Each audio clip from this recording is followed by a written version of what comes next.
शाहू महाराज मशाल चिन्हावर लढणार का त्यांच्याशी चर्चा आपण करणार आहोत। शाहू महाराजांच्या उमेदवारीवर संजय राऊत यांनी हे वक्तव्य केलं आहे। कोल्हापूरची जागा ठाकरे गटाची आहे असं देखील संजय राऊत यांचं म्हणणं आहे। शाहू महाराजांच्या उमेदवारीवर संजय राऊतांचं हे महत्त्वाचं वक्तव्य आपण बघतोय। कोल्हापूरची जागा ही ठाकरे गटाची आहे असा दावा संजय राऊतांनी केलेला आहे आणि त्यामुळेच शाहू महाराज मशाल चिन्हावर लढणार का या संदर्भात आपण त्यांच्याशी चर्चा करणार असल्याचं देखील राऊतांनी म्हटलं आहे। कोल्हापूरची जागा शिवसेनेची आहे आणि शिवसेनेचा अद्याप छत्रपती शाहू महाराजांशी लोकसभा लढण्यासंदर्भात चर्चा झालेली नाही।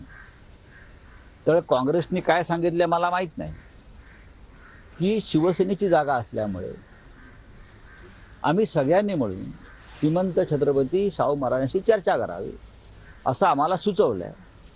पण आता आम्हाला छत्रपतींना विचारावं लागेल, त्यांना विनंती करावी लागेल की ती जागा शिवसेनेची असल्यामुळे ते मशाल या चिन्हावर लढण्यास त्यांची मान्यता आहे का।